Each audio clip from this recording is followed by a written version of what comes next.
Welcome back to my Melbourne apartment hunting adventure. If you guys are new here, hi, my name is Laura and I recently got accepted into a new home and I've been doing inspection over inspections in the past 2 months. So I feel like today is the perfect day to finally show you guys all the properties that I've been touring together with the prices, the location, and I'm going to run you through my thoughts about these properties as well. So yeah, for a little bit of context, I've been living in this apartment for 5 years. I moved in here in 2019 with my partner. This apartment is 1 bedroom and 1 study in the South Bank area. At the time when we were moving in here, Billy was working in the office and I was a student. I also worked as a barista, and then the pandemic started. When we entered the pandemic, Billy had to start working from home a lot. I was supposed to work full-time in the cafe nearby, but my hours got cut, so we spent a lot more time at home. During that time, I was also starting to do more of YouTube content and just content creation in general. So this apartment has shifted from just a home becoming into also an office. So yeah, Billy has been working in the other room over there and I've been sharing my office in the living room. So it hasn't been ideal and we wanted to move to a bigger space. Before we dive in, I think it's good to know the current state of Melbourne housing apartment rental right now. It is so incredibly expensive. Just to give you an example on how crazy the price raised in this apartment alone, we paid $450 per week for this apartment and currently they're putting it up on the market for $575 per week. Unfortunately, this is just the normalcy around CBD area, and especially I feel like this place has actually the best location. It's super close to the city, it's really close to the convenience store, to a good cafe, to a few restaurants, and to the public transport, or even to the park. It's just chef's kiss. I'm actually going to put a timestamps below so that you can follow through each section that I'm going to talk about before going to the actual apartment hunting. So if you just want to watch the apartment hunting, just go to the timestamps below. In terms of personal requirements, I think me and Billy have different priorities, which then makes it pretty tricky to find a place because the things that is important to me is actually not important for Billy, but the things that are not important for me is actually really important for Billy. So joined together, we need an actual 10 out of 10 place that has everything that we want. But anyway, initially we just want at least 2-bedroom townhouse or a 3-bedroom apartment. I personally really want to move to a townhouse, but Billy really prefers an apartment because of its low maintenance and the amenities. Location wise, I think we both agreed that it just has to be close to the public transportation so we can travel around in ease, and Billy would prefer somewhere that is not too far from the CBD. At the maximum, he wanted to be 30 minutes with public transportation, and I agree with that. And the most important thing for him is that this place has to be close to a climbing gym because he really loves bouldering. But the most important things for me, the place has to be a newer built property, a really good natural sunlight coming in with a lot of big windows. I want the area to be fairly quiet because I need to do a lot of recordings at home, and it has the separation between his office and my shooting area. Okay, now that we have established all that, let's go to the first property that we inspected. By the way, after reviewing numerous listings, we decided to go for a townhouse instead of an apartment because we'd get significantly more options in a townhouse that ticked a lot of our boxes than in an apartment. So I'm thankful that Billy agrees with me on this one.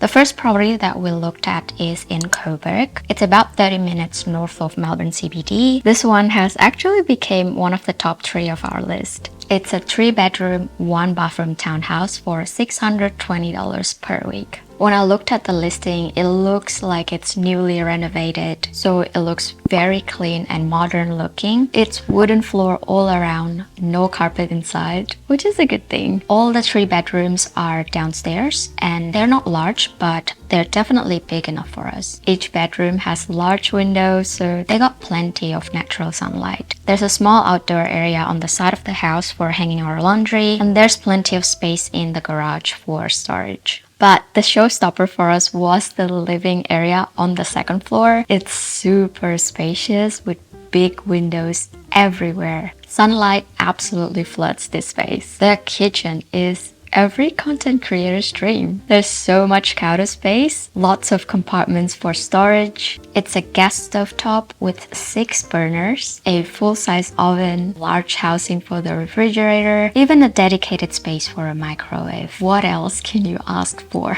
And then the balcony is massive. I don't even know what to do with it since it's really big. But anyway, for the first property that we inspected, our expectation bar was set really high. But the only concern for us was the price and its immediate availability. At the time, we were still a couple of months away from our move-out date. So if we were accepted, we'd have to pay 2 months overlapping for the rent, which definitely can be quite heavy on the expense. But nonetheless, because we liked the place so much, we decided to go for it. We told them that we were ready to move in straight away, but we didn't try to bid higher for the rent, which probably one of the case why we didn't get the place. When we received the news, I was honestly really devastated and I blamed myself a lot for not being aggressive enough, but I was still pretty hopeful because there are still 2 months left, so technically we still have plenty of time to browse, right? The second property I inspected is still in Coburg, just slightly further north.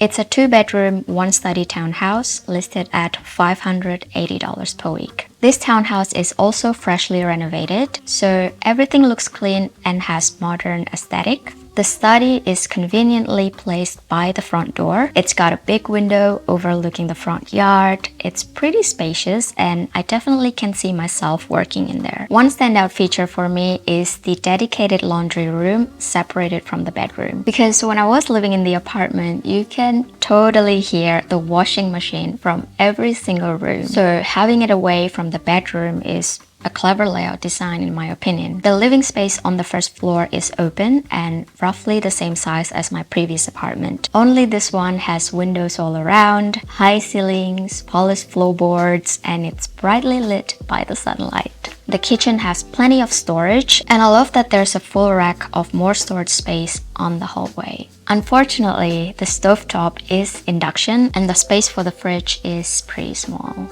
Now, if we walk further down to the end of the living area, there's a spacious backyard that connects to the garage. And on the side of the house, there's a little alleyway where I can hang my laundry. The 2 bedrooms and the bathroom are on the second floor. They're decent size, but the closet in the back room is very small and you can't see outside the window because they put a frosted film on it. The bathroom looked very spacious in the photo, but is actually smaller in real life. That's just a thing about real estate photo, guys. You just can't trust them. So yeah, always go to the inspections, okay? I actually didn't mind this place and was happy to apply until I decided to go around the back of the house to check out the garage. When I was there, I kind of heard a man talking pretty loudly in the garage next to that townhouse, and I could smell someone smoking weed too. And then I walked back around to the front of the house, and now I could see that the house is a duplex. So it's essentially one house split in the middle with only a thin wall separating the two.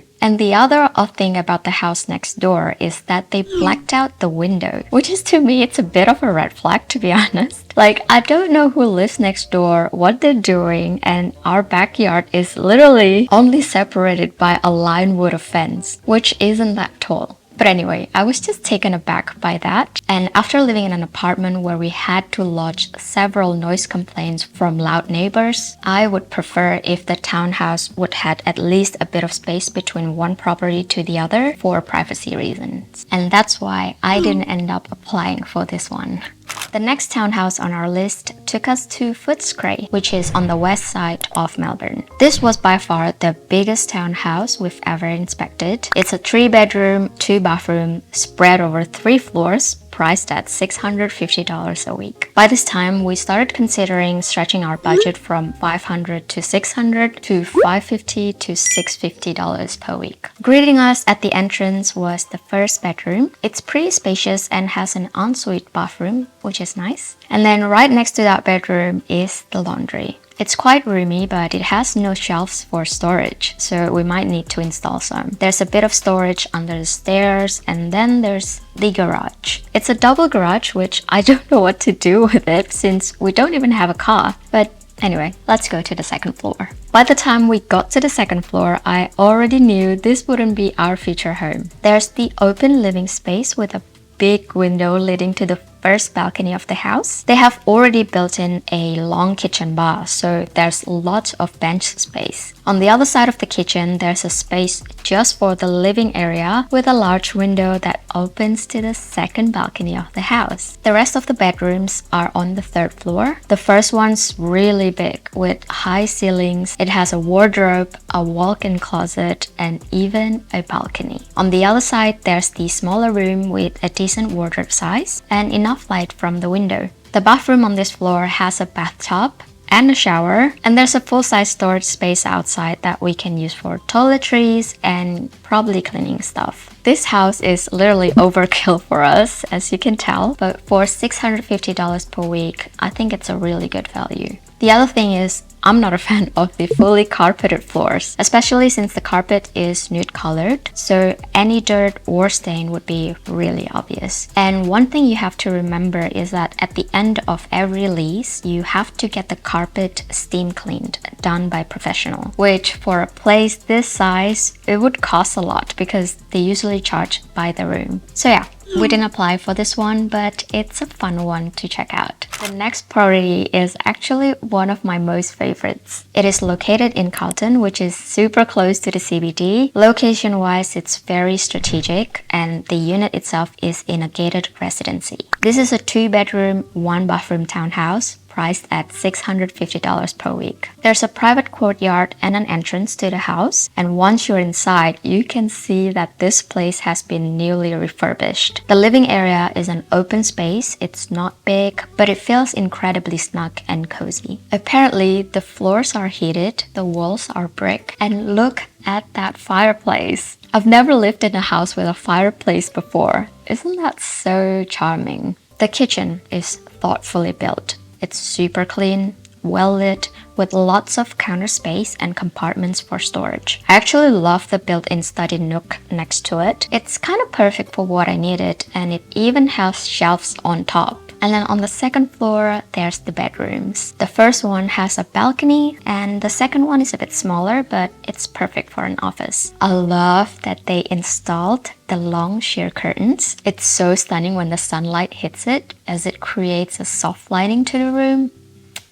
So good. The bathroom doubles as the laundry room, and it's the prettiest bathroom I've seen so far. It has plenty of towel racks, which I really appreciate, and it's surprisingly rare. Ridiculous, I know. And it even got heater inside. Man, whoever designs the renovation for this house is clearly a genius. Not gonna lie, at this price points, we're definitely paying for the location and the aesthetics. In terms of storage, I feel like they've maximized the space well, though it's not really enough for the both of us. Plus, the garage is an open one, so we can't even use that as an additional storage. We did apply for this one, but we also didn't go aggressive, and as expected, we didn't get accepted. But it's okay. For me, just having the chance to see that this beautiful space exists really brings me joy.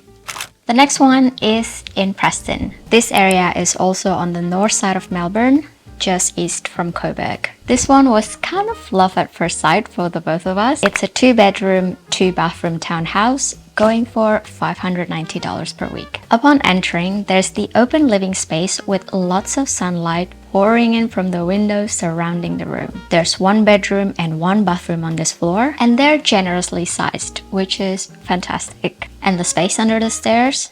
That's where the laundry is. Next to the beautiful kitchen, there's an alley that takes you to the garage. But what I love so much about the alley is actually the shed for extra storage and the built-in drying rack. I only thought about this now, but a built-in drying rack is actually a genius idea, because honestly, I low-key hate having a separate drying rack. I have never found a drying rack that doesn't look ugly, and even though it's collapsible and slim, you just don't know where to stash them. So it just ends up lying around in your living room, which is not pretty on the eyes as well. But anyway, let's check out the second floor. In here, there's a second living area that opens to this small balcony. It's a decent size, though I noticed that the sun just doesn't hit the space. I'm not sure where the house is facing, but yeah, it's quite gloomy looking in there. And then there's the second room, which is actually spacious and in contrast to the living area, gets plenty of sunlight. The bathroom up here has both a shower and a bathtub, which is awesome. I've always wanted a bathtub, honestly. Just think about it. You have a long day and then you can just chill in the bathtub and call it a day. The only catch with this place is that it's right on a main busy road. During the whole inspection, all I could hear was cars passing by, which wouldn't be ideal for recording. Plus, it's quite of a walk from the house to the train station, and since it's on a main road, the walk is not particularly enjoyable. We still applied for it though, and we actually went pretty aggressive. From $590 per week, we bid it up to $620 per week. But we still didn't get accepted, so maybe it's just not meant to be. The next house is actually the last property that we inspected and the one that Billy was most anticipated for. It's located in Kensington, which was actually not an area that we initially considered. But Billy was so hot about this house probably because of its price and its neighborhood. It's a 3-bedroom and 1-bathroom townhouse for a $580 per week. It's super close to the train station, only 3 stops away from the CBD, and it's surrounded by cafes, restaurants. There's a grocery store nearby as well, so it is pretty convenient. However, we weren't the only ones eyeing on this house because literally almost 100 people showing up at the inspection, which made this inspection to be the most crowded inspection we've ever been to.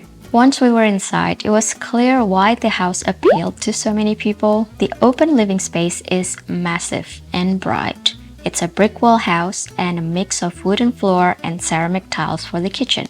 The kitchen itself is mostly white, which I absolutely love, and I really appreciate the benchtop with storage underneath, making it more accessible for the both of us. The backyard is practically a world of its own. It's huge, and I could easily see us hosting an outdoor barbecue party here, which would be sick. But after checking out the second floor, we both agreed to not apply for this house. We were not really into the older bathtub, and the oddly shaped rooms just weren't what we were looking for. Okay, we finally reached at the end of our inspections. This house was the second to last that we looked at and turned out to be the only one that we successfully applied for. I'll admit that when we got accepted, I had a mixed feelings with this house because it was over our budget and I wasn't too keen on this house at first. But thankfully, now that we've settled in here, I have grown to love the space very much. This is a 2-bedroom, 1-study townhouse coming at $650 per week. The 2 bedrooms are both on the first floor. The first one is well lit with a large window, while the second at the back isn't as bright, but both are decent in size and has great storage for wardrobe. There's an area at the back that they called a media room, which we found perfect as an office or a study. It has large window and a door leading to a small alley and the garage. Not to mention, there's also a small drying rack there. Billy was particularly impressed with the laundry and the bathroom. They both were very spacious and packed with a lot of storage. I have to say that the bathroom was indeed very pretty, and it offers more storage than any other bathroom we've seen in other inspections. I don't know why we prioritize storage that much. Coming from a 1-bedroom apartment to a 2-bedroom townhouse, we would definitely get enough storage. I don't know. But anyway, coming up to the second floor was what seals the deal for us. It's massive and it's brightly lit by the sunlight through all the windows alone. To the left of the stairs, there's the living area, and to the right, there's the kitchen and the dining area, which also opens to the spacious balcony. This house ticked many of our boxes actually. The area is very quiet and the neighborhood seems to have a friendly vibe. But the only drawbacks, it's far from the train station, a 6 minutes walk to the nearest tram, and with public transportations, it's more than 30 minutes to get to the CBD. The $650 weekly rent was already a real stretch for us, and we bid it higher to $660 per week to secure it. And unfortunately, we got accepted. But anyway, we're both happy with how everything turns out, and it feels like we're exactly where we're meant to be. I'm really excited to share you guys how we're gonna decorate the house and how we're gonna maximize the space to its best potential. Also to take you guys along the journey as we're trying to navigate this suburban life after living 5 to 8 years in the city apartments. But yeah, I hope you guys enjoyed the video, and are you guys happy with our choice? Or do you think we should pick the other ones? Which one of these townhouse is your favorite? Let me know down in the comment sections below, and thank you for watching. I'll see you guys on my next one.